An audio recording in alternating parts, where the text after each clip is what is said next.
Hello everyone and a very very good morning to all of you. So कैसे हैं सभी लोग? बढ़िया, बहुत अच्छे, एक्साइटेड आज के सेशन के लिए।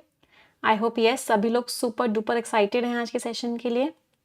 जितने भी नए स्टूडेंट्स हैं इस चैनल पे पहली बार आए हैं, सबसे पहले इस चैनल को सब्सक्राइब जरूर कर लेंगे, इस वीडियो को लाइक जरूर कर देंगे और शेयर जरूर कर देंगे। स्टार्ट करते हैं आज का सेशन वोकैबुलरी के साथ। और आज का पहला वर्ड है एक्सेंचुएट करना। एक्सेंचुएट करने का मतलब क्या होता है? किसी चीज के ऊपर जोर डालना। एक्शन की बात कर रहे हैं, पार्ट ऑफ स्पीच क्या हो गया? वर्ब।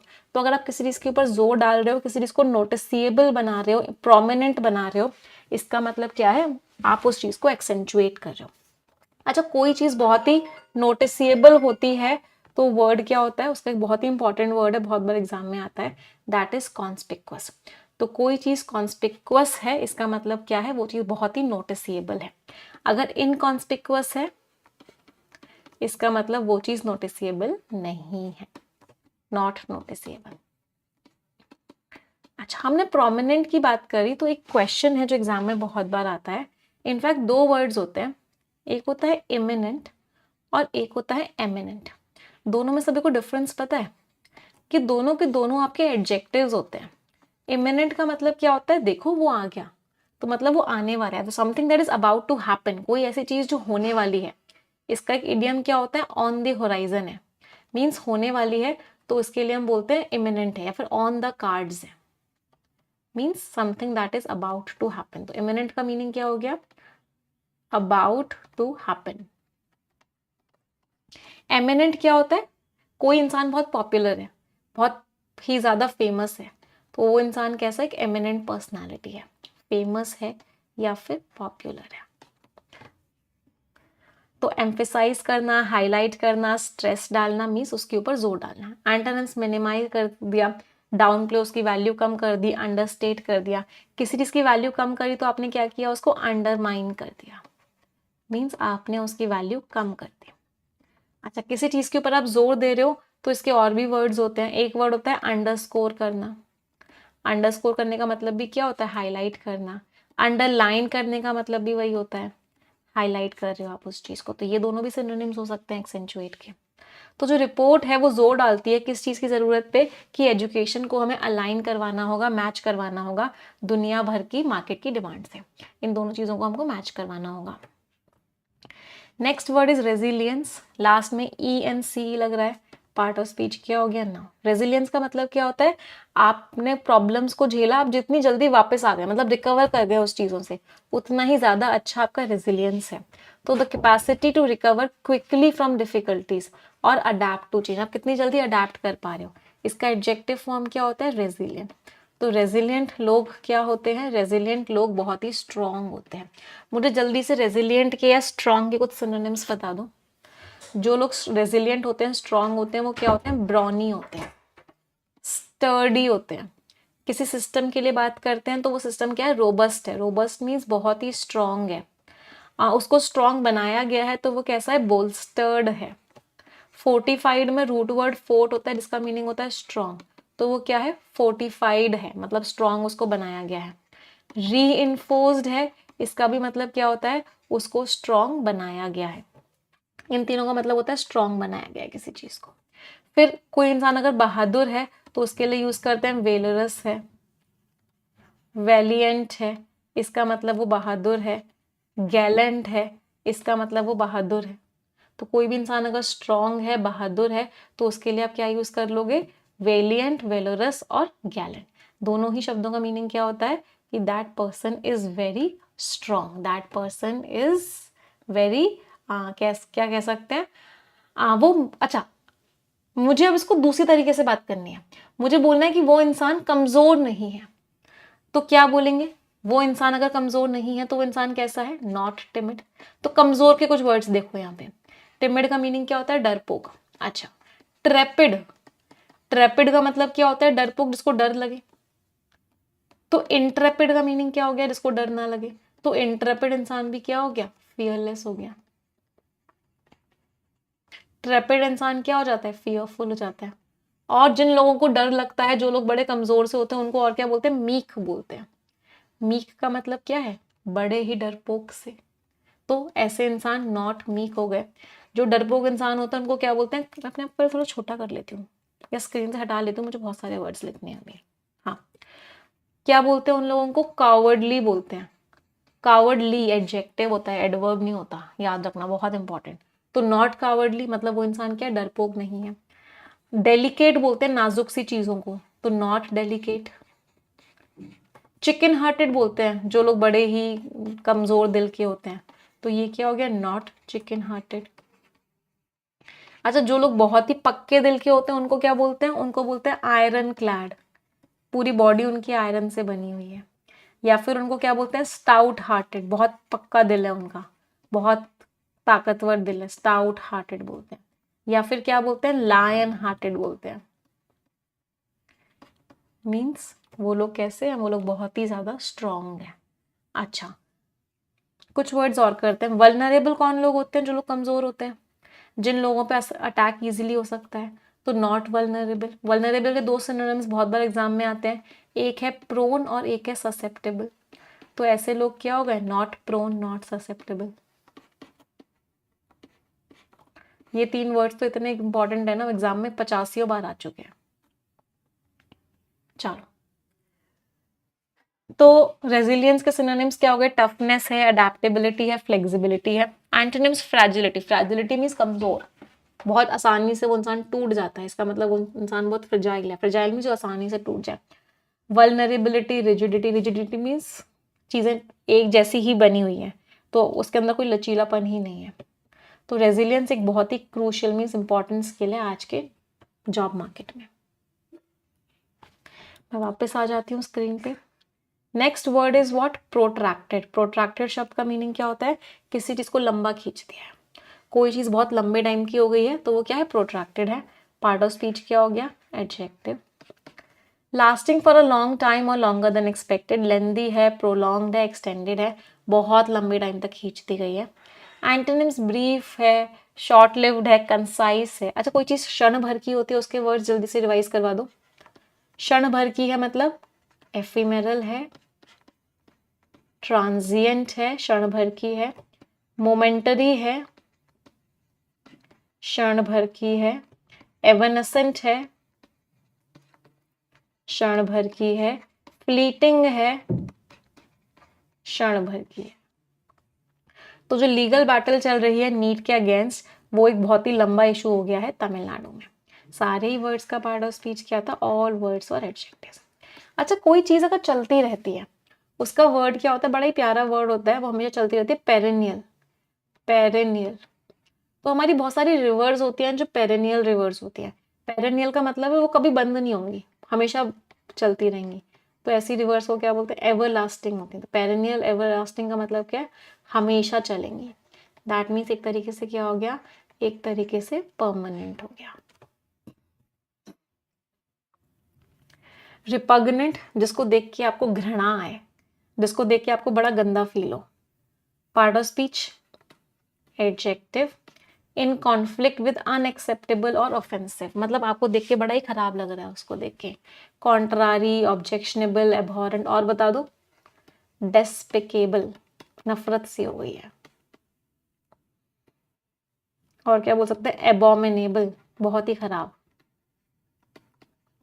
हॉरेंडस, हद से ज्यादा खराब। लोथसम, नफरत सी हो रही है। सॉर्डेड इज घिनौनी सी चीज है। हीनस, बहुत ही घिनौनी, बहुत ही ज्यादा खराब चीज है। तो ये सारे के सारे वर्ड्स कैसी टोन के हैं, नेगेटिव टोन के हैं। इन सारे शब्दों का मतलब क्या है कि वो सामने वाला जो इंसान है, वो चीज है, वो क्या है, बहुत ही खराब है, आपको उससे नफरत हो गई है, एबहॉरेंट है वो चीज। हाँ, फ्लैग्रेंट, ब्लेटेंट, राइट, वेरी गुड।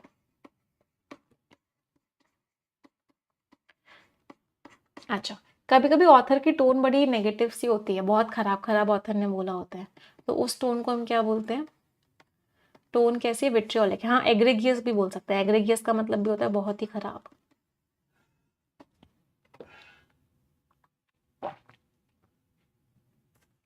तो विट्रियोलिक टोन का एक सिनोनिम क्या होता है, वाइट्यूपरेटिव, मींस एक्सेसिवली नेगेटिव, हद से ज्यादा खराब। अपॉलिंग, बहुत ही खराब। एकर्बिक, हद से ज़्यादा खराब, बिटर, हार्श, बहुत खराब, ग्रूसम, राइट, इसका मीनिंग भी क्या होता है, बहुत ही ज़्यादा खराब, कोई चीज़ बहुत ही ज़्यादा खराब है। सार्डोनिक, राइट, अगेन वेरी नेगेटिव, बहुत नेगेटिव। तो ये सारे के सारे वर्ड्स कैसे हैं, एक्यूट, बहुत खराब। तो ये सारे के सारे वर्ड्स आपके नेगेटिव टोन के वर्ड्स हैं, all of these are negative words. Antonyms agreeable है, एक्सेप्टेबल है, प्लेजेंट है, बहुत ही बड़े। अच्छा, कुछ लोगों का बड़ा फ्रेंडली नेचर होता है, बड़ा प्लेजेंट नेचर होता है, उन लोगों को क्या बोलते हैं, जो लोग बड़े फ्रेंडली से होते हैं, कॉर्डियल है, एफेबल है, एमिएबल है, जीनियल है, कन्वीवियल है, ग्रेगेरियस है, कन्वीवियल है, सॉरी कंजीनियल भी होता है एक वर्ड, कंजीनियल है। तो ये सारे किन लोगों के लिए यूज किए जाते हैं, जो लोग बड़े फ्रेंडली से होते हैं, बड़ा अच्छा सा नेचर होता है उन लोगों का। तो बिल को क्या देखा गया कि बिल बहुत ही नेगेटिव था, किसको लेके, सेंट्रल लॉ ऑन नीट को लेके। अगला वर्ड है स्टार्क। स्टार्क का मतलब क्या होता है, एकदम क्लियर। उन दोनों के बीच में स्टार्क डिफरेंस है, मतलब बिल्कुल क्लियर डिफरेंस है। Part of speech, adjective. लेकिन ये जो स्टार्क वर्ड, इसका मीनिंग तो क्लियर होता है, लेकिन इस वर्ड की जो टोन होती है वो कैसी होती है, नेगेटिव टोन होती है। इस वर्ड की टोन पॉजिटिव नहीं होती, इस बात को हमेशा समझना। तो स्टार्क का मीनिंग तो ऐसा लग रहा है कि टोन पॉजिटिव होगी, लेकिन इसकी जो टोन है वो आपकी कैसी है, इसकी जो टोन है वो आपकी नेगेटिव है। हार्श, सिवियर, ब्लंट, एकदम क्लियर। एंटोनिम सटल, हल्का सा, माइल्ड, हल्का सा, सॉफ्ट, हल्का सा। एक हल्का मतलब गुनगुना सा, एक वर्ड होता है टेपिड। टेपिड इज व्हाट, गुनगुना, बहुत बार एग्जाम में आया है। That is what, lukewarm. तो जो रिपोर्ट है वो हाईलाइट करती है कि बहुत ही क्लियर गैप्स हैं इंडिया के स्किल के डेवलपमेंट में, बहुत क्लियर गैप्स हैं। अच्छा, ब्लंट का मतलब होता है एकदम, आपने मुंह फट एकदम क्लियर क्लियर बोल दिया। एक ब्लंट जैसा वर्ड होता है ब्लैंड। किसको मीनिंग पता है, ब्लैंड शब्द का मीनिंग क्या होता है? ब्लैंड मीन्स वो चीज़ फीकी सी है, मज़ा नहीं आया। तो उसका एक वर्ड होता है इंसिपिड है। इंसिपिड का मतलब क्या है, कोई टेस्ट नहीं है, बड़ी फीकी सी है। एक वर्ड होता है पेडेस्ट्रियन। इसका मतलब क्या होता है, बड़ी बोरिंग सी है, ऑर्डिनरी सी है, कुछ मज़ा नहीं आया, कुछ नयापन नहीं है, बड़ी कॉमन सी है, बड़ी बोरिंग सी है। हमड्रम, बहुत बोरिंग काम। मंडेन टास्क, बहुत बार ये वर्ड आया मंडेन, डबल स्टार करके लिखिएगा, मीन्स बहुत ही बोरिंग, कुछ इंटरेस्टिंग था ही नहीं उसके अंदर। और क्या बोल सकते हैं, हाँ कुछ वर्ड्स ऐसे बोल सकते हैं, क्लीशे, कुछ अपना लाओ यार, क्या नया घिसा पिटी बात करते रहते, कुछ नई बात लेके आओ, मतलब तुम जो बात करो बड़ी घिसी पिटी है, मतलब क्लीशे है। प्लैटिट्यूडनस है, मीन्स घिसी पिटी बात है। हैकनीड है, घिसी पिटी बात है। बैनल है, मीन्स घिसी पिटी बात है। हाँ, प्रोसाइक एक वर्ड, बड़ा प्यारा वर्ड है। प्रोसाइक का मतलब भी क्या होता है, बड़ा कॉमन सा, बड़ा ऑर्डिनरी सा, कुछ मजा ही नहीं है। टीडियस का मतलब होता है बड़ा बोरिंग सा, बड़ा मेहनत वाला काम करना पड़ रहा है बट बड़ा बोरिंग सा है। लैक लस्टर मीन्स कोई चमक ही नहीं है उसके अंदर, मतलब बहुत ही क्या है, बहुत ही बोरिंग है। तो इन सारे के सारे शब्द कैसी टोन के, सारे के सारे शब्द नेगेटिव टोन के। All of them are negative tone words, means boring सी चीज है, कोई इनोवेशन नहीं है। सारे वर्ड्स का part of speech, all of them are adjectives. अगले वर्ड पे आते हैं स्टिफल करना, इस गला घोट देना, मतलब आप उसको आगे ही नहीं बढ़ने देना चाह रहे हो, मतलब आप स्टिफल कर रहे हो। पार्ट ऑफ स्पीच क्या हो गया, वर्ब है, तो आप उसको आगे बढ़ने ही नहीं देना चाहते हो। अच्छा, आप एक चीज देख रहे हो, हमने सिनोनिम एंटोनिम कर करके इतने वर्ड्स कर लिए हैं कि अगर कोई बच्चा लास्ट 1 महीने से भी एडिटोरियल में आ रहा है ना, उसको ऐसा लग रहा होगा कि यार एडिटोरियल में जो वर्ड्स हैं मुझे सारे आते हैं ऑलरेडी। मतलब हमने इतने सारे वर्ड्स कर लिए एसोसिएशन के मेथड से, इसके इतने सिनोनिम्स बता दो, इसके इतने एंटोनिम्स बता दो, ये इस वर्ड से रिलेटेड है, ये इस वर्ड से रिलेटेड है, कि हमको एक ना फुल वाली फीलिंग आनी शुरू हो गई है कि यार ऑलमोस्ट मुझे सारे वर्ड्स आते हैं। तो ये आज के एडिटोरियल के वर्ड्स हैं, बट आपको ये ऑलरेडी आते हैं क्योंकि हमने इतने सारे सिनोनिम्स एंटोनिम्स कर चुके हैं। So this is the method of improving a vocabulary. अब आज कुछ वर्ड्स पढ़े, कल वो रिपीट होंगे तो याद होंगे, परसों वो रिपीट होंगे। अब इंग्लिश का ना एक नुकसान भी है, लैंग्वेज है, एसोसिएशन से हम सीख सकते हैं, लेकिन एक नुकसान क्या है, जैसे मान लो आपने वो वर्ड पढ़ा, 10 बार पढ़ा, आपको वर्ड याद हो गया, लेकिन अगर आपने उस वर्ड को 10 दिन तक फिर से नहीं पढ़ा ना, तो आप भूल जाओगे उस वर्ड को। तो it's very important to keep revising the words in order to retain them. तो स्टिफल का मीनिंग क्या था? आप किसी चीज को रोक रहे हो, आगे बढ़ने नहीं दे रहे हो, सप्रेस कर रहे हो, रिस्ट्रेन कर रहे हो, स्मोदर कर रहे हो, और क्या क्या कर रहे हो? एनकम्बर कर रहे हो। एनकम्बर का मतलब क्या होता है? रोकना। थ्वाट कर रहे हो, रोकना। थ्रॉटल कर रहे हो, रोक रहे हो। स्टिमिंग कर रहे हो, रोक रहे हो।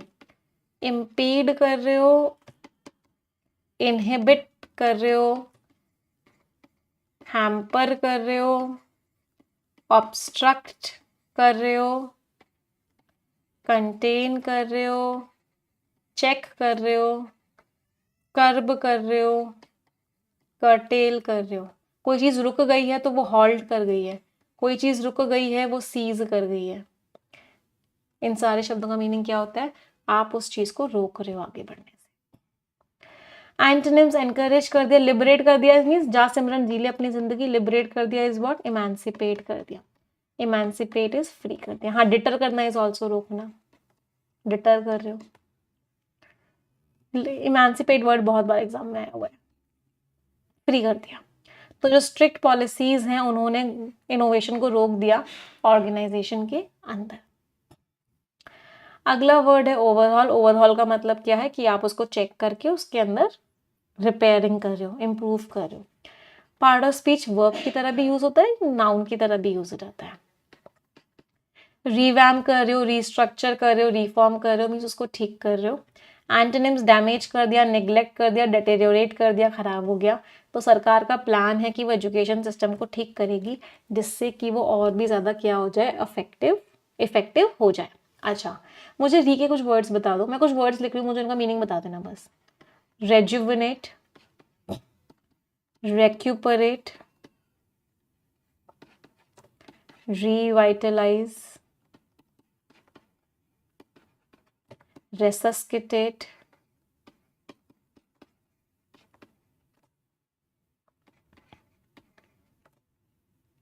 और चलो पहले ये चार करते हैं। रेजुविनेट का मतलब क्या है? JUV, जुव मीन्स यंग, किसी को फिर से यंग बना देना। रेक्यूपरेट इज हेल्थ से रिकवर योर हेल्थ। आप बीमार पड़ गए थे, आप रिकवर कर गए, मीन्स ठीक हो गए। रिवाइटलाइज मीन्स किसी को फिर से एनर्जी दे देना। रेसस्किटेट का मतलब भी क्या होता है? आपने उसको क्या किया? फिर से एनर्जी दे दी। हाँ, revival. Revival is also what? कि आपने फिर से उसको एनर्जी दे दी। रेसस्किटेट का मतलब एनर्जी दे दी, लाइफ दे दी, लाइफ दे दी। इन सारे शब्दों का मीनिंग क्या होता है? कि आपने उसको फिर से जान दे दी। सारे वर्ड्स में री है। री का मतलब क्या होता है? री वर्ड का मीनिंग होता है अगेन। रीवैम्प तो लिखा ही था यहाँ पे। टर्मोइल, उथल पुथल, जिंदगी में बड़ी उथल पुथल आती रहती है ना, turmoil. A state of great disturbance, confusion और अनसर्टेनिटी। पार्ट ऑफ स्पीच क्या हो गया? नाउन। तो केओस है, डिसऑर्डर है, अपहीवल है, और क्या क्या कह सकते हैं? और क्या है जिंदगी में? टर्ब्यूलेंस है, बेडलैम है,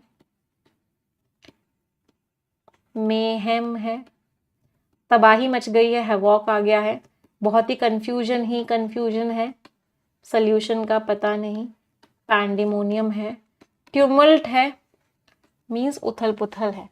तो इन सारे शब्दों का मीनिंग क्या होता है? कि कंफ्यूजन चल रहा है, समझ नहीं आ रहा करें तो क्या करें। क्या हो गया है? डिसऑर्डर में है चीजें। और क्या कह सकते हैं? डिसएरे में है चीजें, मीन्स चीजें शांति नहीं है। एंटोनिम्स: सबका शब्द पार्ट ऑफ स्पीच क्या था? नाउन था। टर्मोइल क्या होता है? नाउन। पीस है, स्टेबिलिटी है, ऑर्डर है। पीस के दो सिनोनिम्स मैं हर बार बताती हूँ। सेरेनिटी है, ट्रैंक्विलिटी है, हार्मनी है, मीन्स शांति है। हाँ, आउटक्राई भी कह सकते हैं, लोग चिल्ला रहे हैं, चीख रहे हैं, शोर मचा रहे हैं, कंफ्यूजन ही कंफ्यूजन है। तो जो पॉलिटिकल उथल पुथल आई है उस रीजन में, इसकी वजह से बहुत ही ज्यादा क्या हो रहे हैं? प्रोटेस्ट्स हो रहे हैं। एस्टाउंडिंग, चौंका देने वाला। तो कोई चीज अगर एस्टाउंडिंग है तो वो क्या है? चौंका देने वाली है। सरप्राइजिंग है, इम्प्रेसिव है, अमेजिंग है, एस्टोनिशिंग है, ब्रेथ टेकिंग है। बता दो जल्दी से, 20-25 तो बता ही दोगे मुझे लगता है। कैसी है? कंफाउंडिंग है, मर्डलिंग है, बीफर्डलिंग है, स्टैगरिंग है,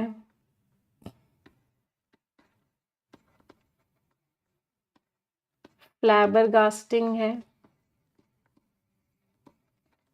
बैम्बूजलिंग है, गॉबस्मैकिंग है,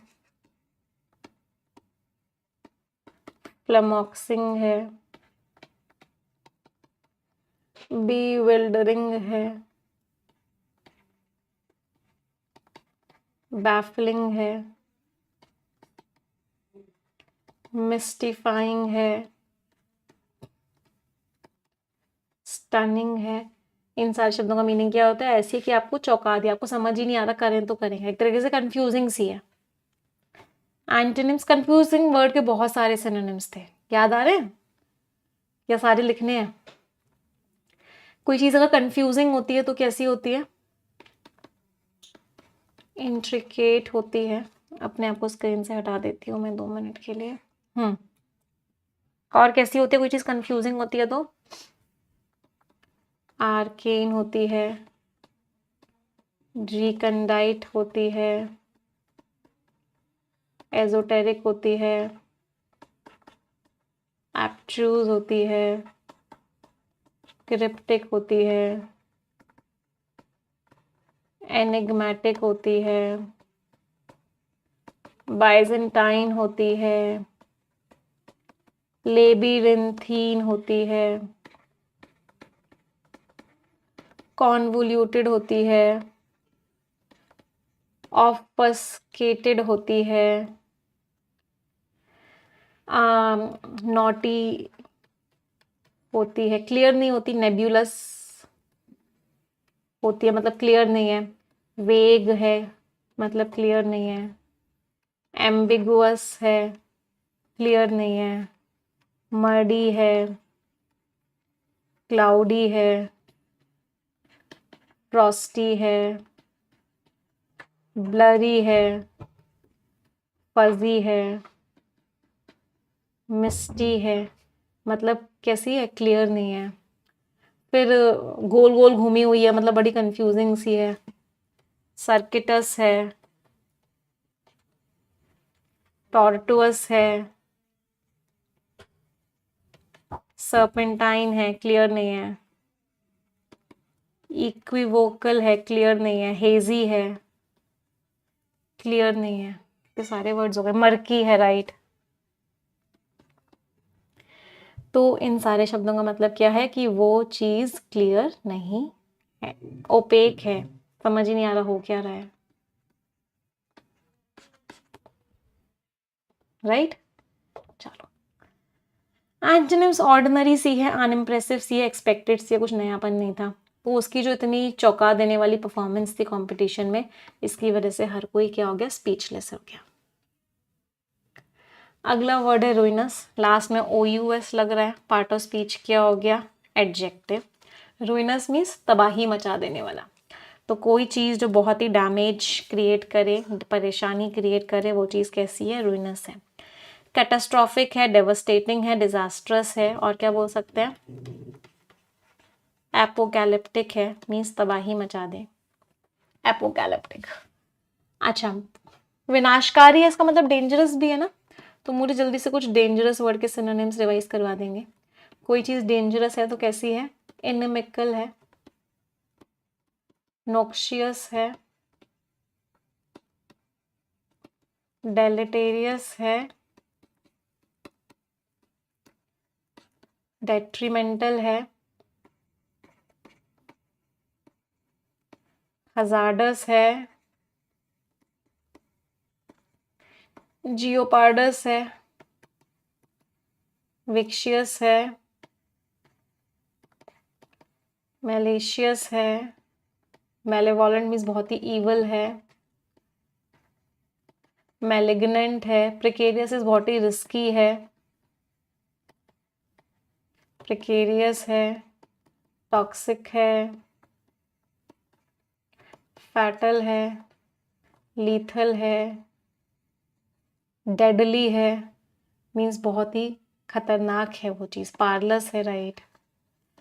फिर से मुझे लगता है स्क्रीन से जाना पड़ेगा। पार्लस है, और क्या बोल सकते हैं, परनीशियस है, मेनेसिंग है, खतरनाक है, थ्रेटनिंग है, इंटिमिडेटिंग है, मीन्स बहुत ही ज़्यादा खतरनाक है, नास्टी है, इंटेंशंस बहुत ही ईवल है, बेलफुल है, बहुत ही खराब, ट्रेचरस है, चुपके से आएगी और अटैक कर देगी, नेफेरियस है, बहुत ही खराब है, ड्रेडफुल है। आप लोग तो मुझे ऐसा लगता है वोकैबुलरी की बुक बन चुके हो। चलो, सक्सेसफुल है, फॉर्चुनेट है, बेनिफिशियल है, एक बड़ा ही प्यारा वर्ड होता है, कोई चीज़ अच्छी होती है, कंड्यूसिव है आपके लिए, कंड्यूसिव है इसका मतलब क्या है, आपके लिए बहुत ही फेवरेबल है, आपके लिए बहुत ही अच्छी है। अच्छा, कोई चीज़ कोई हार्मलेस है, उसका कोई नुकसान नहीं है, तो वो भी तो उसका एंटोनिम हो सकता है। तो कोई चीज़ अगर नुकसान नहीं दे रही है तो कैसी, एक वर्ड आता है बहुत बार एग्जाम में, इनोक्यूअस है। इनोक्यूअस का मतलब क्या होता है, हार्मलेस है, उसका कोई नुकसान नहीं है। बिनाइन है, मतलब कोई नुकसान नहीं है उसका। तो मिलिट्री जो बीच में आई उसका बहुत ही नेगेटिव इम्पैक्ट पड़ा। वन वर्ड सब्स्टिट्यूशंस पे आ जाते हैं। मुझे ना एक कमेंट बड़ा अच्छा लगा बच्चे का, मैंने आपको बताया था, एक बच्चे से बात हुई थी तो उसने बताया था कि मैम अब ना कोई पूछता है ना कि इस वर्ड का सिनोनिम बताओ या इस वर्ड का एंटोनिम बताओ, या कभी कोई क्वेश्चन देखता है ना कि इस वर्ड का सिनोनिम क्या होगा, इस वर्ड का एंटोनिम क्या होगा, तो ना बड़ा तरस सा आता है उस पर, कहते सिर्फ एक ही पूछ रहे हो, बताओ तुम्हें कितने जानने हैं, 5, 10, 15, 20, कितने बताएं। एक ऐसा इंसान जो एक चीज को लेकर बहुत ही पागल सा हो जाता है, उसी चीज के पीछे पड़ा होता है, किसी की नहीं सुनता है, ऐसा इंसान क्या होता है, फैनेटिक। किसी एक टॉपिक को लेके बहुत ज्यादा कट्टर हो जाता है। कट्टर का वर्ड वैसे क्या होता है, कोई इंसान बहुत ही कट्टर होता है किसी चीज को लेके, एक आइडिया के पीछे बायगॉट होता है वो इंसान। एक और वर्ड होता है, मुझे याद नहीं आ रहा, आप लोग मुझे बताओगे कैसा होता है वो इंसान, डॉग से स्टार्ट होता है, डॉगमैटिक, जिसको आप एक्सप्रेस ही नहीं कर सकते शब्दों में, वो क्या है, इनएफेबल है। जिसको बहुत सारी लैंग्वेजेस आती हैं, पॉलीग्लॉट। पॉली वर्ड का मीनिंग क्या होता है, पॉली इज व्हाट, मैनी। एक ऐसा इंसान जो बहुत ही केयरफुल है, फास्टिडियस, बहुत केयरफुल है। अटेंटिव टू डिटेल का मीनिंग क्या है, बहुत केयरफुल है, हर एक चीज को बहुत सोच समझ के करता है। बहुत केयरफुल होने के और क्या वर्ड्स होते हैं, मेटिक्यूलस है, बहुत केयरफुल है। स्क्रिप्यूलस, एग्जामिनर का फेवरेट वर्ड है स्क्रिप्यूलस, और मेटिकुलस भी है इनफैक्ट वैसे तो। स्क्रिप्यूलस के दो मीनिंग होते हैं, एक तो होता है ऑनेस्ट और एक क्या होता है, केयरफुल। फ्रेजल वर्ब्स पे आते हैं। जोन आउट, कभी कभी आप जोन आउट कर जाते हो क्लास में। जोन आउट का मतलब क्या है, कंसंट्रेशन से ही चलेगा, बिल्कुल ही खाली हो गया दिमाग अचानक से, that is called zone out. To lose concentration, usually किसकी वजह से होता है, बोर हो रहे हो आप। वाइंड अप, या चलो यार लेट्स वाइंड अप, यार बहुत हो गया, वाइंड अप मीन्स खत्म करो। टू एंड और फिनिश समथिंग, या किसी सिचुएशन पे आना। Act up, why did you act up that day, तुमने उस दिन इतना बुरा बिहेव क्यों किया, तुम मिसबिहेव करना है, अच्छे से काम ना करना।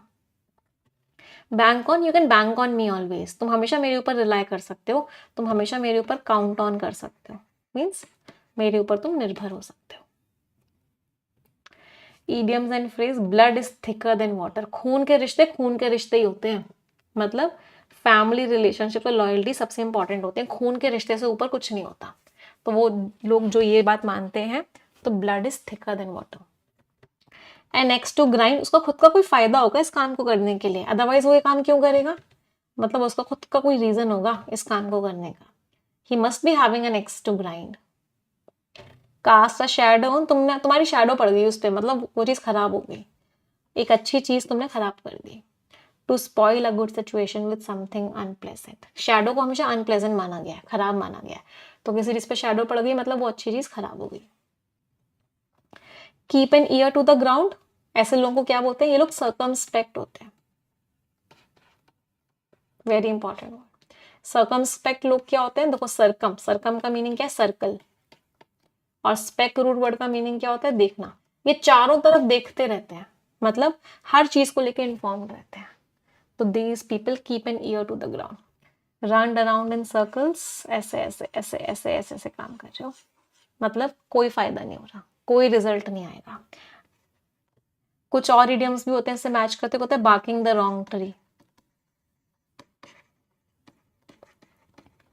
मीन्स गलत पेड़ पे को टारगेट कर रहे हो, मतलब कोई रिजल्ट नहीं आने वाला। अ वाइल्ड गूस चेज, मतलब अ futile task, futile means useless, बेकारी का काम कर रहे हो, कोई रिजल्ट नहीं मिलने वाला। क्लियर? चलो आ जाए आज के आर्टिकल पे।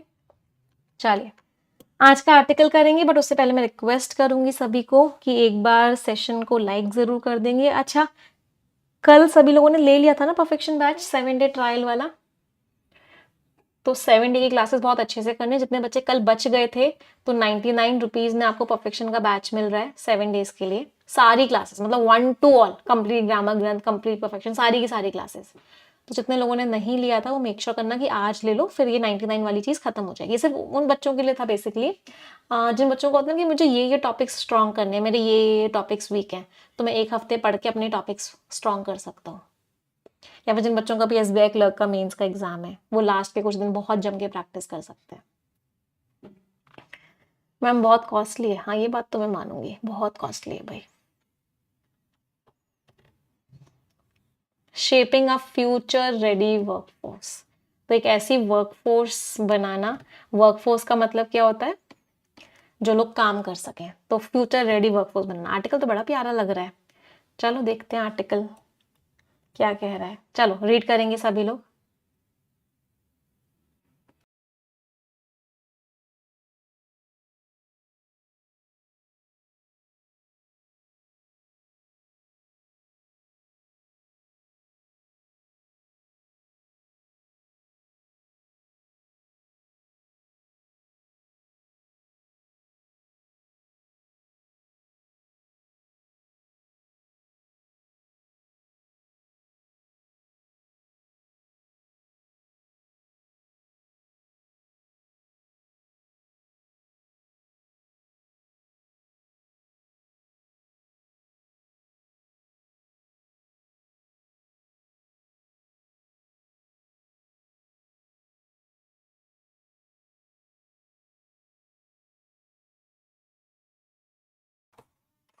बेटा लिंक आपको डिस्क्रिप्शन में मिल जाएगा, इस वीडियो के डिस्क्रिप्शन में ही आपको लिंक मिल जाएगा कैसे आपको लेना है, और बाकी डिटेल्स मैं लास्ट में दे दूंगी। चलिए फोकस करते हैं। The world economic forums future of job reports 2025, तो एक रिपोर्ट आई है 2025 की, उसका नाम है ये, and QS world future skills index, ये भी एक इंडेक्स है कि दुनिया में कितनी स्किल्स डेवलप हो रही है। इंडेक्स का मतलब क्या होता है, एक तरीके का नंबर। तो ये कंटेन करता है क्रिटिकल, क्रिटिकल का मीनिंग होता है इंपॉर्टेंट, इनसाइट्स का मीनिंग होता है नॉलेज। तो इसके अंदर बहुत ही इंपॉर्टेंट नॉलेज है। किस चीज को लेके नॉलेज है इसके अंदर, into the state of India's workforce, की अभी स्टेट क्या है, स्टेट मीन्स अभी की कंडीशन क्या है, किस चीज की कंडीशन, इंडिया की वर्कफोर्स, वर्कफोर्स में जो लोग काम में लगने वाले हैं, और हम कितने तैयार हैं फ्यूचर के लिए। दे ऑफर, वो क्या देते हैं ये दोनों नंबर्स हमें, ये दोनों रिपोर्ट्स हमें क्या देते हैं, रोड मैप देते हैं। रोड मैप का मतलब क्या, एक प्लान देती है। किस चीज का प्लान देती है, गवर्नमेंट को प्लान देती है और यूनिवर्सिटीज को प्लान देती है कि वो एड्रेस कर सके, ठीक कर सके प्रेसिंग, प्रेसिंग मीन्स बहुत ही अर्जेंट, तो जो बहुत ही अर्जेंट चैलेंजेस हैं और जो अपॉर्चुनिटीज हैं उनको एड्रेस कर सके, किस चीज को शेप करने में, एक फ्यूचर रेडी वर्कफोर्स को शेप करने में। इनकी जो फाइंडिंग्स है, फाइंडिंग्स मीन्स इनका जो रिजल्ट आया है वो एक्सेंचुएट करता है, एक्सेंचुएट मीन्स हाईलाइट करता है। किस चीज के ऊपर जोर डालता है, ये जोर डालता है दी अर्जेंसी की, कितना तुरंत हमें काम करना है, किस चीज के ऊपर काम करना है हमें तुरंत, अलाइनिंग, अलाइनिंग मीन्स मैच करना। तो हमें मैच करनी है एजुकेशनल स्ट्रैटेजीज। तो एजुकेशन में जो हम स्ट्रैटेजीज लगा रहे हैं हमें उनको मैच करना है with the rapidly. Rapidly means बहुत ही फास्ट, इवॉल्विंग मीन्स डेवलपिंग या चेंजिंग। तो जितनी तेजी से डिमांड्स चेंज हो रही है ग्लोबल इकोनॉमी की, उसके हिसाब से हमें अपनी एजुकेशन की स्ट्रैटेजीज को मैच करना है। तो ये जो फ्यूचर ऑफ जॉब की रिपोर्ट है ये हाईलाइट करती है, जोर देती है द सिग्निफिकेंट। सिग्निफिकेंट मीन्स बहुत ही इंपॉर्टेंट, बहुत ही बड़ी। तो इतनी बड़ी बड़ी फोर्सेज हैं जो ड्राइव कर रही हैं ग्लोबल लेबर मार्केट चेंज, मतलब दुनिया भर की लेबर की मार्केट में जो चेंजेस आ रहे हैं, तो बहुत बड़ी बड़ी फोर्सेज हैं, बहुत बड़े बड़े कारण हैं उसके। अमंग दीज, इनमें से एक कारण क्या है, एक या बहुत सारे कारण क्या है, टेक्नोलॉजिकल एडवांसमेंट्स, टेक्नोलॉजी में जो चेंजेस आते जा रहे हैं। डेमोग्राफिक शिफ्ट्स, डेमोग्राफिक समझते हो, डेमोग्राफिक का मतलब होता है लोगों की एक तरीके से लोगों का जो डिटेल्स होते हैं उनको बोलते हैं डेमोग्राफिक। डेमोग्राफी मतलब लोगों की एज कितनी है, हाइट कितनी है, एजुकेशन कितनी है, ये सारी डेमोग्राफी है। तो इसमें जो शिफ्ट्स आ रहे हैं, शिफ्ट्स मीन्स चेंजेस आ रहे हैं। Geo economic fragmentation, fragmentation means बटाव। तो जियो इकोनॉमिक मीन्स पूरी दुनिया में कोई कंट्री पावरफुल हो रही है, कोई स्ट्रांग हो रही है, कोई कमजोर हो रही है, तो जो बटाव आ रहा है कंट्रीज के बीच में। इकोनॉमिक अनसर्टेनिटीज, इकोनॉमी कभी ऊपर जा रही है कभी नीचे जा रही है। And the green transition, green transition का मतलब क्या है, जो हम रिन्यूएबल एनर्जी की तरफ मूव करें। ट्रांजिशन का मतलब फिर से क्या होता है, चेंज। ग्रीन का मतलब क्या है, हम solar energy, wind energy, electric energy को ज्यादा फोकस करें। ये सारी की सारी चीजें स्टैंड आउट करती हैं। स्टैंड आउट करने का मतलब क्या है, ये सारी की सारी चीजें बिल्कुल अलग हटके हैं। अलग हटने का मतलब क्या है, ये सबसे इंपॉर्टेंट है। टेक्नोलॉजिकल चेंज जो है और जो डिजिटल एक्सेस है, तो टेक्नोलॉजी में जो चेंज आ रहा है और लोगों को जो इंटरनेट का एक्सेस मिल रहा है, are anticipated. Anticipated means expected. तो ऐसी उम्मीद है कि ये जो है एक बहुत ही क्रूशियल मीन्स एक बहुत ही इंपॉर्टेंट रोल प्ले करेंगी। 60% ऑफ एम्प्लॉयर्स जो हैं इन्हीं को आइडेंटिफाई कर रहे हैं कि ये सबसे बड़े ड्राइवर्स हैं। एट द सेम टाइम पे 50% ऑफ एम्प्लॉयर्स को क्या उम्मीद है कि जो इकोनॉमिक फैक्टर्स हैं, इकोनॉमी के जो रीजंस हैं, जैसे कि जॉब डिस्प्लेसमेंट, की जॉब्स कम होती जा रही हैं या जॉब्स चेंज होती जा रही हैं, ये रीशेप करेगा इंडस्ट्रीज को। तो बहुत प्यारी वोकैबुलरी थी है ना पूरे पैसेज में, ग्रामर भी अच्छी थी। तो पूरा पैराग्राफ क्या कह रहा है, पूरा पैराग्राफ वही कह रहा है कि भाई रिपोर्ट आई है, रिपोर्ट ने बताया है कि टेक्नोलॉजी में चेंजेस आ रहे हैं, हम ग्रीन एनर्जी की तरफ मूव कर रहे हैं, इकोनॉमी ऊपर नीचे हो रही है, कंट्री की पोजीशंस आपस में चेंज हो रही हैं। तो ये सारे के सारे फैक्टर्स हैं जो जॉब मार्केट को ड्राइव कर रहे हैं, और मैक्सिमम लोगों को ये लगता है कि टेक्नोलॉजी सबसे बड़ा फैक्टर है इन सब में। पैसेज समझ आया सभी को? चलिए अब थोड़ी सी ग्रामर करते हैं। मुझे कुछ कुछ क्वेश्चंस का आंसर देंगे। एक तो मुझे कंटेन वर्ब का सब्जेक्ट बता दो, एक मुझे प्रेसिंग का पार्ट ऑफ स्पीच बता दो, फाइंडिंग्स का पार्ट ऑफ स्पीच बता दो, इवॉल्विंग का पार्ट ऑफ स्पीच बता दो,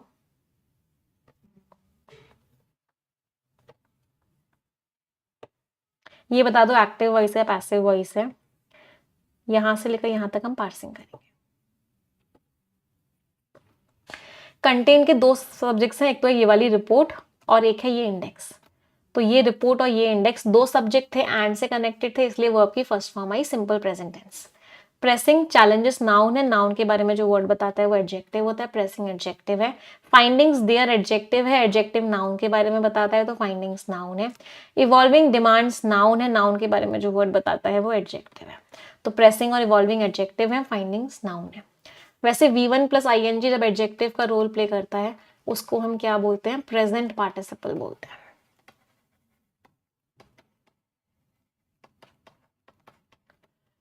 V1 प्लस ING जब नाउन का रोल प्ले करता है उसको हम क्या बोलते हैं, जेरेंड बोलते हैं।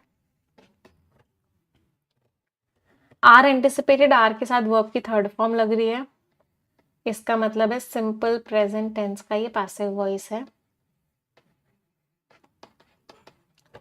पार्सिंग करते हैं, एट प्रेपोजिशन है, द आर्टिकल है, सेम एडजेक्टिव है, टाइम नाउन है। 50% पूरा का पूरा नाउन की तरह यूज हुआ है, ऑफ प्रेपोजिशन है, एम्प्लॉयर्स नाउन है। एक्सपेक्ट वर्ब है, इकोनॉमिक एडजेक्टिव है, फैक्टर्स नाउन है। सच एज जैसे कि ये पूरा का पूरा एक प्रेपोजिशनल फ्रेज की तरह यूज हुआ है। जॉब डिस्प्लेसमेंट पूरा का पूरा नाउन भी मान सकते हो, जॉब को एडजेक्टिव, डिस्प्लेसमेंट को नाउन मान सकते हो। टू प्रेपोजिशन है, रीशेप वर्ब है, और इंडस्ट्रीज नाउन है। Scores everyone. चलो अगला पैराग्राफ पढ़ेंगे सभी लोग।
हाँ जी, आगे क्या लिखा हुआ है? Climate change mitigation. मिटिगेशन का मतलब क्या होता है? किसी प्रॉब्लम को कम करना। तो क्लाइमेट चेंज की वजह से जो प्रॉब्लम्स आ रही है उनको कम करना, क्लाइमेट चेंज ज़्यादा ना हो, मतलब ग्लोबल वार्मिंग ना हो, इसको एक डुअल फोर्स माना जाए। डुअल फोर्स का मतलब क्या होता है? दो चीज़ों पे ये डाल रही है, दो चीज़ इस पे इम्पैक्ट आ रही है। एक तो जॉब्स आ रही हैं renewable energy and environment fields में, सोलर एनर्जी, विंड एनर्जी, इन सब में जॉब्स आ रही हैं। और दूसरा क्या है? Requiring adaptations to business models. Business models में adaptation, adaptation means change, adjustment. तो बिजनेस मॉडल में एडजस्टमेंट की जरूरत हो रही है क्योंकि जियो पॉलिटिकल टेंशन है, आपस में कंट्रियां लड़ रही हैं, तो ये प्रॉब्लम्स आ रही हैं। दीज ट्रेंड्स, ट्रेंड्स में ये जो चीजें चल रही हैं ये पॉइंट करते हैं dynamic, dynamic means moving, changing, बदलती हुई लेबर मार्केट जो कैरेक्टराइज्ड है, किस चीज से कैरेक्टराइज्ड है? जॉब क्रिएशन, बहुत सारी जॉब्स क्रिएट हो रही हैं। 170 मिलियन न्यू जॉब्स प्रोजेक्टेड है, प्रोजेक्टेड मीन्स एस्टिमेटेड है कि ऐसी उम्मीद है कि इतनी सारी जॉब्स आ जाएंगी। एंड जॉब डिस्प्लेसमेंट, बहुत सारे लोगों की जॉब चली भी जाएगी। 92 मिलियन रोल्स जो है ऑब्सोलीट हो जाएंगे, ऑब्सोलीट मीन्स आउटडेटेड हो जाएंगे, no longer in use, use में ही नहीं होंगे। In response to these shifts, इन शिफ्ट्स के रिस्पॉन्स में एम्प्लॉयर्स ने प्रायोरिटाइज किया है, ऊपर रखा है, किस चीज को ऊपर रखा है? वर्कफोर्स ट्रेनिंग, की अपने लोगों को ट्रेनिंग दे।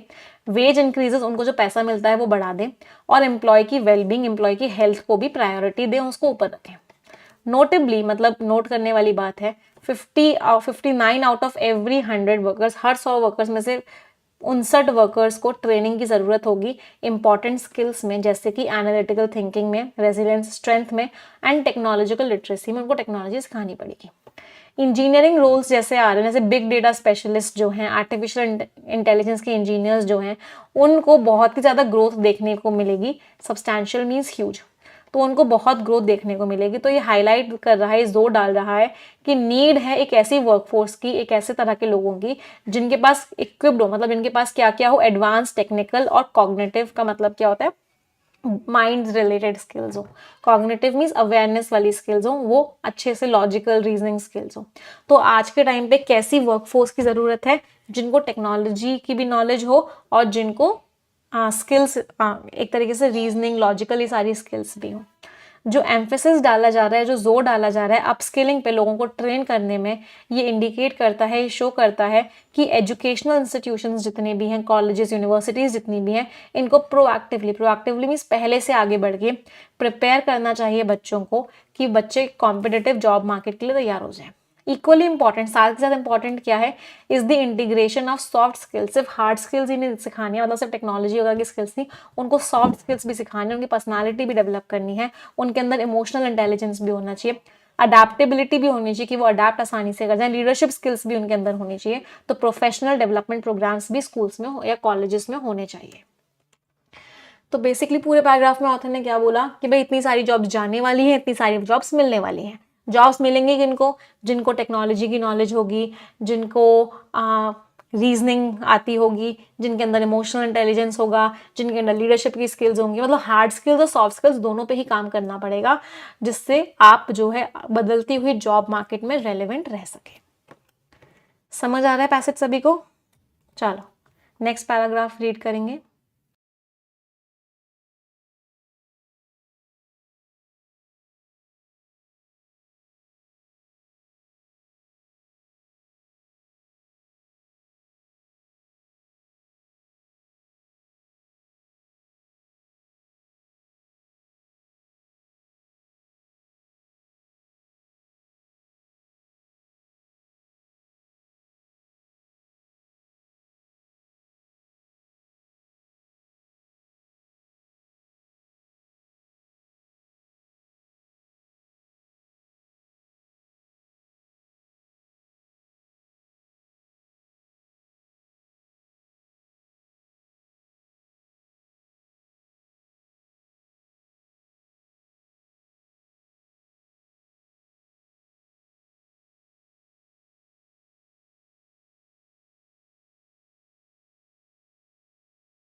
हाँ जी, अगला पैराग्राफ क्या लिखा हुआ है, एम्प्लॉयर्स आर इंक्रीजिंगली, एम्प्लॉयर्स जो है इन एट्रीब्यूट्स को वैल्यू कर रहे हैं, जो लोग जॉब दे रहे हैं उनके लिए ये सारी चीज़ें बहुत इंपॉर्टेंट हो गई कि इमोशनल इंटेलिजेंस होना चाहिए, लीडरशिप होनी चाहिए, ये इनको क्रिटिकल मान रहे हैं, क्रिटिकल का मतलब है इंपॉर्टेंट मान रहे हैं, तभी वो लोग नेविगेट कर पाएंगे, आगे निकल पाएंगे बदलते हुए वर्क एनवायरनमेंट से।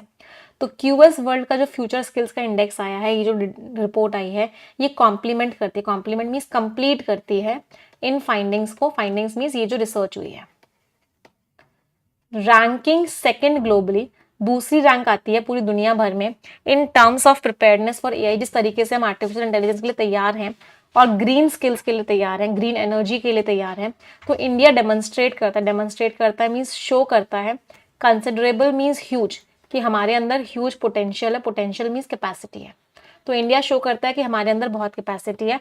हाउएवर, लेकिन जो रिपोर्ट है वो रिवील करती है मीन्स शो करती है, stark means clear, report show करती है कि क्लियर गैप्स हैं वर्कफोर्स स्किल्स में, मतलब हमारे यहाँ के जो लोग हैं उनके अंदर वो स्किल्स नहीं है। और ये क्या प्रॉब्लम है, supply side indicator, supply side indicators का मतलब क्या है, डिमांड बहुत ज़्यादा है स्किल्ड लोगों की, लेकिन उतने स्किल्ड लोग नहीं है, ये प्रॉब्लम है इंडिया में। इंडिया एक्सेल करता है, इंडिया बहुत आगे है अपनी एबिलिटी में कि इंडिया आइडेंटिफाई कर सकता है, रिक्रूटमेंट कर सकता है आगे फ्यूचर फोकस स्किल्स के लिए, जैसा कि एविडेंस में सबूत, जैसा कि सबूत भी दिया गया कि हमारा 99.1 का स्कोर आया है फ्यूचर ऑफ वर्क पैरामीटर में, लेकिन जो हमारी परफॉर्मेंस है स्किल्स फिट में, कि लोग की स्किल्स अभी कैसी हैं, कि वर्कफोर्स जो है हमारे इतने सारे लोग जो हैं क्या वो इन डिमांड्स को मीट कर पाएंगे नहीं कर पाएंगे, तो इंडिया बहुत लैग कर रहा है, इंडिया बहुत पीछे है, सिग्निफिकेंटली मीन्स ह्यूजली, बहुत ज़्यादा पीछे है, कंट्री का स्कोर्स में से 59.1 आया। तो आगे की स्किल्स के लिए क्या हम लोगों को रिक्रूट कर पाएंगे, आइडेंटिफाई कर पाएंगे, उसमें तो इंडिया अच्छा है, लेकिन अगर अभी हम देखें कि डिमांड है लेकिन हमारी वर्कफोर्स उस चीज़ को मीट कर पाएगी नहीं मीट कर पाएगी, वर्कफोर्स उतनी स्किल्ड अभी है या नहीं, इस चीज़ में इंडिया बहुत पीछे है। रिपोर्ट ने और भी क्या आइडेंटिफाई किया, रिपोर्ट ने आइडेंटिफाई किया डेफिशिएंसी मीन्स कमियां हैं किस चीज़ को फोस्टर करने में, फोस्टर मीन्स ग्रो करवाने में, एंटरप्रेन्योरियल एंड इनोवेटिव माइंडसेट्स, कि माइंडसेट लोगों का एंटरप्रेन्योरशिप का नहीं है, बिजनेस करने का नहीं है, इनोवेशन नहीं है। इंडिया की जो ओवरऑल रैंकिंग है एकेडमिक रेडीनेस में कि हम कितना तैयार हैं, वहां पे इंडिया की जो रैंक आई है मॉडेस्ट आई है, मीन्स बहुत ज़्यादा अच्छी नहीं आई, नॉर्मल सी आई है, 26 पोजीशन। फर्दर इसके अलावा इंडिया की जो परफॉर्मेंस है कि आगे कितना इनोवेशन होगा इंडिया में, सस्टेनेबिलिटी कैसे रहेगी, हम कैसे रिसोर्सेज को यूज़ करेंगे कि वो खत्म ना हो, चलती रहे, ये तो चिंताजनक है, बहुत ही लो स्कोर आया है हमारा इस चीज़ में, 15.6 आया है आउट ऑफ 100। तो पूरा का पूरा पैराग्राफ क्या कह रहा है कि हमारा किस किस चीज़ में क्या क्या स्कोर आया है, बस एक ही चीज़ में हमारा स्कोर 99.1 आया है, जिसमें हम सेकेंड पोजिशन पे आए हैं, अदरवाइज बाकी चीज़ों में हमारा स्कोर अच्छा नहीं आया है। समझ आया पैसेज सभी को? एनालिटिकल है, डेटा दिया हुआ है, एनालाइज किया, इन्फॉर्मेटिव है, कॉशनरी है, केयरफुल होने को बोल रहे हैं ऑथर कि भाई स्किल्स नहीं है हमारी वर्कफोर्स के पास अभी इतनी, तो वर्कफोर्स को तैयार होना पड़ेगा, स्किल्ड होना पड़ेगा, बहुत इंपॉर्टेंट है। चलो क्वेश्चंस करते हैं। फर्स्ट क्वेश्चन आंसर बताएंगे सभी लोग। डुअल नेचर क्या था? जॉब्स क्रिएट भी करता है और बिजनेसेस को अडेप्ट भी करना पड़ेगा। Answer is C. Next question. चलो आई एम वेरी हैप्पी, आप लोगों के आंसर्स ठीक निकल जाते हैं बिना मेरे एक्सप्लेनेशन के, रीडिंग कॉम्प्रिहेंशन के, मतलब आपको पैसेज समझ में आ रहा है।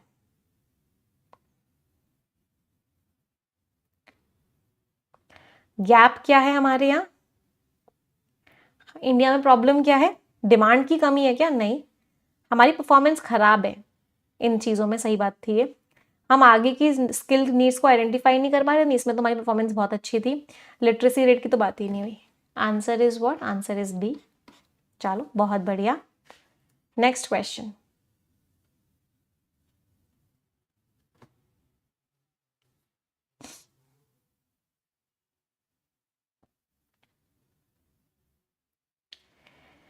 फ्यूचर ऑफ वर्क ने हमने जो आइडेंटिफाई किया है कि स्किल्स बहुत अच्छी चाहिए, इसमें इंडिया की परफॉर्मेंस अच्छी है, लेकिन स्किल्स अभी उतनी है नहीं लोगों के पास, तो कौन सा स्टेटमेंट है जो इस बात को एक्सप्लेन कर रहा है?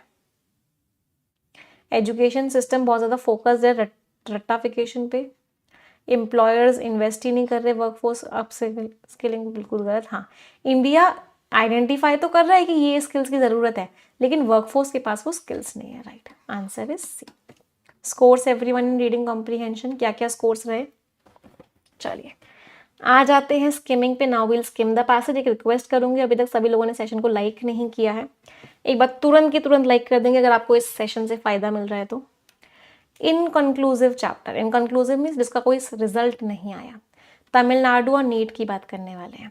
अब हम स्किमिंग करेंगे। स्किमिंग का मतलब है ऊपर ऊपर से पढ़ेंगे और सिर्फ मेन आइडिया समझेंगे। चलिए सभी लोग ऊपर ऊपर से पढ़ेंगे और मुझे मेन आइडिया बताएंगे।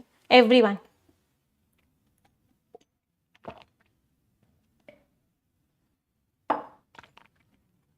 सिर्फ ऊपर ऊपर से पढ़ना है बेटा। पेड बैच के बारे में मैं एकदम लास्ट में बताऊंगी, अभी यहाँ पे फोकस करो।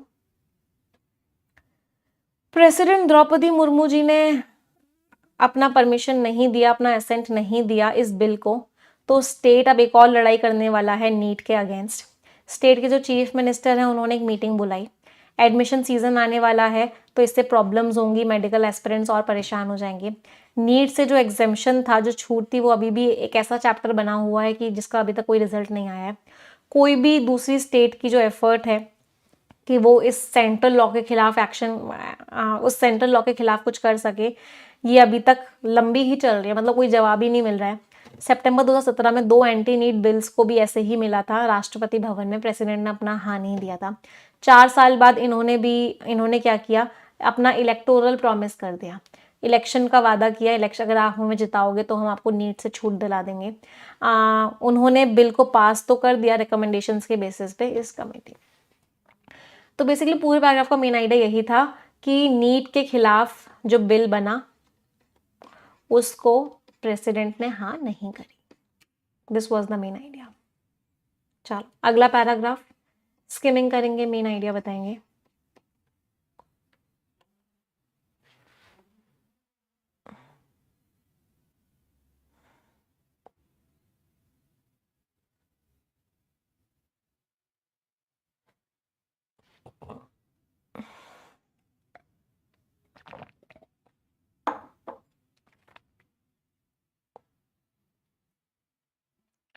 अगला पैराग्राफ क्या है, तो वहां के गवर्नर ने क्या किया, आगे प्रेसिडेंट को तो दिया ही नहीं बिल, उन्होंने वापस कर दिया कि भाई मैं नहीं करता। हाँ, फिर असेंबली ने फिर से उस बिल को अडॉप्ट कर लिया, फिर से वो गवर्नर के पास भेज दिया कि भाई करो ना इसको।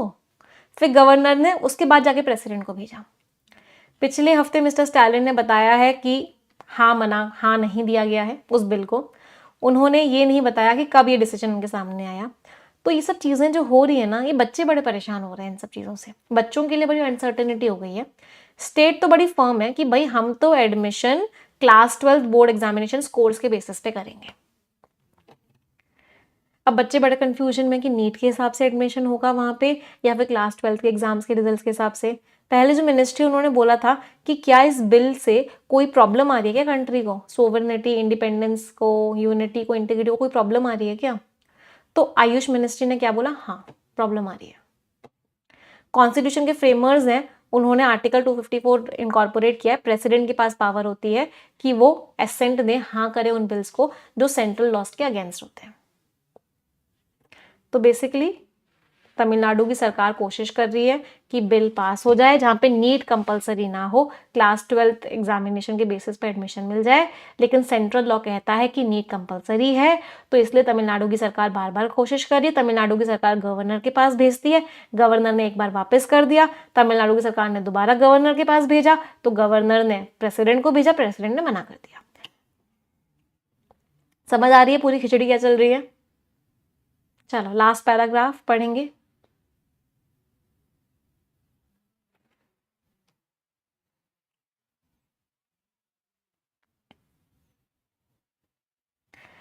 नीट को सुप्रीम कोर्ट ऑफ इंडिया भी कहता है कि भाई नीट के थ्रू ही एडमिशंस करो। प्रेसिडेंट के ऊपर कोई जबरदस्ती तो है नहीं कि वो हाँ करे। हालांकि ये बिल दिखाता है कि तमिलनाडु के सब लोग एक ही बात चाहते हैं कि नीट को हटा दो। यूनानिमसली पास हुआ था, हर कोई इंसान यही चाहता है तमिलनाडु में। नीट, चलो ऐसा तो नहीं कह रहे कि नीट बिल्कुल सही है, ना ही एक पूरा कंप्लीट, एक अपने आप में एक कंप्लीट मेजर है, लेकिन तमिलनाडु के पास लीगल ऑप्शन उतने हैं नहीं। जुडिशरी इस इशू को सेटल नहीं करना चाहती कोई अर्जेंसी से, तो भाई स्टेट को तैयार होना होगा एक लीगल लड़ाई लड़ने के लिए। और प्रॉब्लम क्या होगी, और बीच में मतलब अभी जब तक कुछ हो नहीं रहा तब तक बच्चों को तो नीट एग्जाम ही देना पड़ेगा, नीट एग्जाम से ही सिलेक्शन हो, नीट एग्जाम से ही उनको सीट मिलेगी। तो बच्चों को तैयार करो, नीट एग्जाम को कॉन्फिडेंस के साथ फेस करें। तो बेसिकली ऑथर ने लास्ट पैराग्राफ में क्या बोला, प्रेसिडेंट से कोई जबरदस्ती नहीं कर सकता हाँ करने के लिए, सुप्रीम कोर्ट भी नीट को ही फेवर करता है। तो बैटल अभी लंबी है, जंग अभी लंबी है, तो बच्चों को नीट को ही करना पड़ेगा जब तक इस चीज का कोई जवाब नहीं आ जाता।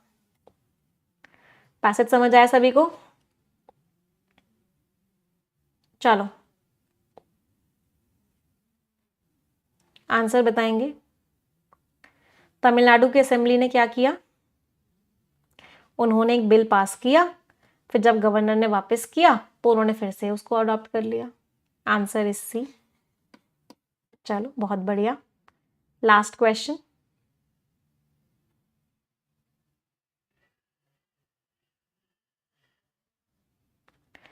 पैसेज क्या इंप्लाई करता है स्टेट की रिस्पॉन्सिबिलिटी को लेके, कि भाई लीगल एक्शन के लिए तैयार हो जाओ जब तक बच्चे जो है नीट को ही करेंगे। आंसर इज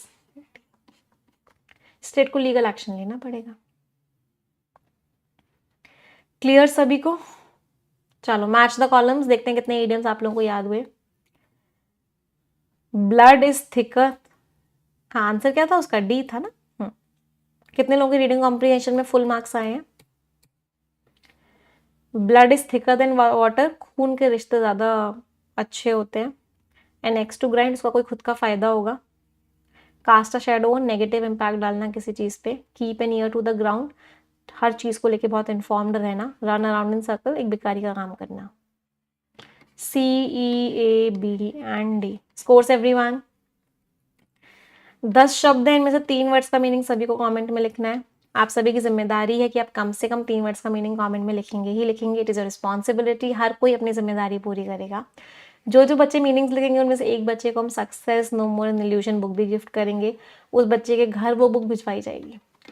तो मेक श्योर करो कि सभी लोग कम से कम 3 वर्ड्स का मीनिंग कमेंट में लिखेंगे, हर किसी को लिखने हैं। Everyone has to write them. इसकी आखिरी डेट आज है, तो जितने भी बच्चे हैं जिनको ग्रामर ग्रंथ देखना है, बेसिकली ग्रामर में आप लोग वीक हैं, tenses, noun, pronoun, verb, adverb, adjective, grammar में दिक्कत है, परफेक्शन बैच लेना है, रीडिंग कॉम्प्रिहेंशन पढ़ना है, क्लोज टेस्ट पढ़ना है, कोई भी टॉपिक पढ़ना है, तो मेक श्योर करो कि आप आज के आज ही सब्सक्रिप्शन ले लो। 99 रुपीज़ में आपको मिल जाएगा। 1 वीक का आपको सब्सक्रिप्शन मिलेगा, आपको सारी की सारी क्लासेस मिलेंगी कंप्लीट, जो आज तक पढ़ाया गया है, जो पढ़ाया जाएगा अगले कुछ दिनों में। लिंक डिस्क्रिप्शन में लग जाएगा। सारे सब्जेक्ट्स मिलेंगे, बेसिकली नहीं कि सिर्फ इंग्लिश ही मिलेगा, you will get all the subjects. Yes, ये टेलीग्राम चैनल्स हैं, इनको ज्वाइन कर लो, यहाँ सारी पीडीएफ सारी मैक्स मिल जाएगी। जिन लोगों को कंप्लीट सब्सक्रिप्शन लेना है, पूरे साल का सब्सक्रिप्शन लेना है, वो भी अपनी तैयारी स्टार्ट कर सकते हैं, वो एक्सक्लूसिव सब्सक्रिप्शन ले लेंगे। उसकी फीस उनको 2499 है। निमेशा कोड लगाओगे 10% का डिस्काउंट मिल जाएगा। जिन लोगों को कंप्लीट सब्सक्रिप्शन लेना है सारे सब्जेक्ट्स का, वो प्रीमियम ले लेंगे। एक्सक्लूसिव का मतलब होता है एक सब्जेक्ट, प्रीमियम का मतलब होता है ऑल सब्जेक्ट्स। 1 साल का कोड आप लगाओगे निमेशा, आपको मैक्सिमम डिस्काउंट मिल जाएगा। पीडीएफ भी मिलेंगे, राइट, सारे पीडीएफ डाउनलोड करके रख लेना। हाँ, एक तरीका तो ये बढ़िया, बहुत बढ़िया तरीका है। क्या करना, सब्सक्रिप्शन लेना और पीडीएफ को डाउनलोड कर लेना। अब मुझे ये नहीं पता कि पीडीएफ को डाउनलोड हो जाएंगी, अगर नहीं भी होते हैं पीडीएफ डाउनलोड्स तो टेलीग्राम चैनल है एक पेड वाले बच्चों का ना, वो ज्वाइन कर लेना, वहाँ सारी पीडीएफ मिल जाएंगी आपको।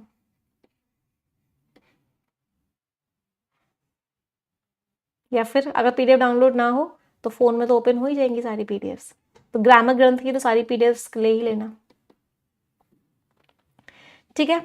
पैराजंबल यहाँ नहीं कराऊंगी, परफेक्शन की क्लास में आज पैराजंबल ही करना है हमें 11 बजे। तो we will meet for the parajumble session at 11 AM, जिसमें हम बहुत मिक्स्ड क्वेश्चंस और बहुत प्यारे प्यारे क्वेश्चंस करेंगे, तो बहुत इंप्रूवमेंट फील होगा आपको। तो अब हम मिलेंगे परफेक्शन की क्लास के लिए 11 बजे। सेशन को वाइंड करते हैं। कोई डाउट, कोई क्वेरी हो तो आप हमें इस नंबर पे व्हाट्सएप करके पूछ सकते हैं, या इस वीडियो के डिस्क्रिप्शन में एक फॉर्म है, उस फॉर्म को फिल कर सकते हैं। टीम आप